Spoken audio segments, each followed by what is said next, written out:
Good evening all. S A exam நடந்து முடிஞ்சிருக்கு. நீங்கள் எல்லோரும் ரிசல்ட்டுக்காக வெயிட் பண்ணிருக்கீங்க. கட் ஆஃப் எவ்வளோ வரும்னு கேட்டுட்ருக்கீங்க. இந்த டைமில் உங்களுக்கு நிறைய செல்ஃப் டவுட் இருக்கும், ஹோப்லெஸ்ஸாக ஃபீல் பண்ணுவீங்க. பாஸ் ஆனால் பரவாயில்ல, ஃபெயில் ஆனால் என்ன பண்ணுறது, நம்ம எப்படி ஃபேஸ் பண்ணுறது, மற்றவங்கள பேரண்ட்ஸை எப்படி ஃபேஸ் பண்ணுறது, ஃப்ரெண்ட்ஸை எப்படி ஃபேஸ் பண்ணுறது. இன்னொன்று ஃப்ரெண்ட்ஸ் கூட கம்பேர் பண்ணி பார்த்துக்கிங்க. ஏன்னா சில உங்கள் ஃப்ரெண்ட்ஸு உங்கள் கூட இருந்தவங்களே சில பேர் வேலைக்கு போயிருப்பாங்க, அவங்களாம் செட்டில் ஆகிட்டாங்க, நான் என்ன பண்ணிகிட்ருக்கேன் இன்னும் அப்படின்னு உங்களே நீங்கள் கஷ்டப்படுத்திக்குவீங்க. அந்த மாதிரி படுத்திக்க வேணாம். எல்லா ஆஸ்பிரண்ட்ஸும் எல்லாரும் படிக்கிற டைமில் ஒரு ட்ராக்கில் போயிட்டுருக்கப்ப அது சக்ஸஸ் ஆகுமா ஃபெயிலியர் ஆகுமான்னு எல்லாருக்குமே அந்த ஆசிலேஷன்ஸ் இருக்க தான் செய்யும். அதையும் தாண்டி நம்ம முன்னோக்கி போய்கிட்டே இருக்கணும். சொல்லப்போனால் அவங்களுக்கு எல்லா சூழலும் யார் ஒருத்தனை விழுறதுக்கான எல்லா வாய்ப்புகளையும் கொடுத்து யார் ஒருத்தன் விழாமல் நிற்கிறானோ அவன் தான் வெற்றியாளர் அப்படின்னு சொல்லுவாங்க. அது மாதிரி எல்லா சூழல்களும் எல்லா சந்தர்ப்பங்களும் எல்லாமே உங்களுக்கு எகென்ஸ்டாக இருந்தாலும் நீங்கள் நம்பிக்கை இழந்து விழுந்துடக்கூடாது. நீங்கள் வெற்றியை நோக்கி போய்கிட்டே இருக்கணும், முன்னெடுத்து போய்கிட்டே இருக்கணும்.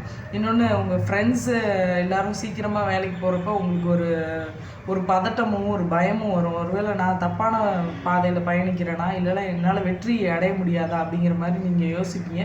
அப்படி நீங்கள் யோசிக்க வேணாம். ஒவ்வொருத்தருக்கும் ஒவ்வொரு மாதிரி ஜேர்னி கடவுள் நிர்ணயிச்சிருப்பார். ஏன்னா நீங்கள் மற்றவங்களோட கம்பேர் பண்ணி நீங்கள் உங்கள் செல்ஃபை டவுன் பண்ணிக்க வேணாம். ஏன்னா நியூட்டன் தேர்ட் லா மாதிரி, தேர்ட் லாவில் பார்த்தீங்கன்னா எந்த வினைக்கும் அதற்கு சமமான எதிர்வினை இருக்குது அப்படின்னு சொல்லியிருப்பாங்க. அது மாதிரி நீங்கள் எந்த அளவுக்கு உழைப்பை கொடுக்குறீங்களோ அதுக்கு சமமான ஒரு ரிசல்ட் உங்களை வரும். சக்ஸஸ்ன்றது நான் நினச்ச விஷயந்தான் என்னை அடையணும்னு இல்லை, நீங்கள் நினச்ச விஷயம் ஏதோ ஒரு வடிவில் கூட உங்களை சேரலாம். அது உங்களுக்கான வெற்றியாக, அது நீங்கள் நினச்சதை விட சிறப்பான ஒரு விஷயம் கூட உங்களை அடையலாம். அது நீங்கள் கொடுக்க வேண்டியது உங்கள் உழைப்பு. உங்கள் உழைப்பை நீங்கள் முழுமையாக கொடுக்கும்போது அது எந்த வடிவிலையாவது, அதாவது எந்த வினைக்கும் சமமான எதிர்வினை இருக்குங்க. நீங்கள் உங்கள் உழைப்பை ஃபுல்லாக கொடுக்குறீங்க, அதுக்கு எதுவுமே ரிசல்ட் வராமல் இருக்க வாய்ப்பே இல்லை. ஏன்னா இயற்கையோட நியதியை நீங்கள் எதை கொடுக்குறீங்களோ அதை திரும்ப, அதான் வினை விதைத்தவன் வினையை இருப்பான், திணை விதைத்தவன் திணை இருப்பான்ற மாதிரி நீங்கள் எந்த அளவுக்கு உழைப்பு கொடுக்குறீங்களோ அந்த அளவுக்கான பயன் உங்களை அடையணுன்றது இயற்கையோட நியதி.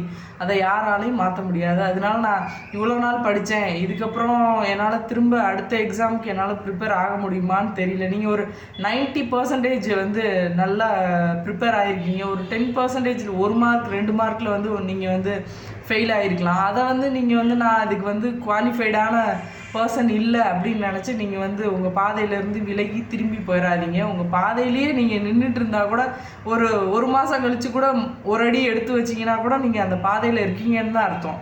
அதை விட்டு நீங்கள் டோட்டலாகவே அந்த பாதையை அடைக்கப்பட்டுருச்சு அப்படின்னு நினச்சிட்டு நீங்கள் வேறு பாதையில் போகிறதோ இல்லை திரும்பி போகிறதோ சரியானதாக இருக்காது. உங்கள் உழைப்புக்கான வெற்றி உங்களை கண்டிப்பாக வந்தடையும். நம்பிக்கையோடு இருங்க. நீங்கள் என்ன வேலையை நினைக்கிறீங்களோ அந்த வேலைக்கு நீங்கள் உங்கள் சிந்தனையில் வந்திருக்குனாலே நீங்கள் அந்த வேலைக்கு தகுதியான நபர்னால தான் உங்கள் சிந்தனையிலேயே அந்த வேலை முதல்ல வந்திருக்கு. அதனால் நீங்கள் அதுக்கு தகுதியான ஆள் தான். அந்த தகுதியை பெறுறதுக்கு, அதை அடையிறதுக்கு என்னென்ன வேணுமோ அதை மட்டும் பண்ணணும். புத்தர் சொன்ன மாதிரி ஆசையே துன்பங்களுக்கு காரணம் அப்படிங்கிறது. ஆசைப்படலாம், அது துன்பமாக மாறுறது நம்ம எவ்வளோ முயற்சி பண்ணுறோமோ அந்த முயற்சியை பொறுத்து தான் அது துன்பமாக மாறுதா இன்பமாக மாறுதான்றது இருக்குது. அது மாதிரி நீங்கள் ஆசைப்படுங்க, பெரிய பெரிய வேலைக்கு போகணுன்னு ஆசைப்படுங்க, நல்லா சக்ஸஸ் பண்ணணுன்னு ஆசைப்படுங்க. அது எல்லாத்தையும் அடையிறதுக்கு எஃபர்ட்ஸ் போடுங்க, அது இன்பமாக மாறும். ஆல் தி பெஸ்ட் எல்லாருக்கும். நல்லா பண்ணுங்கள். தேங்க்யூ.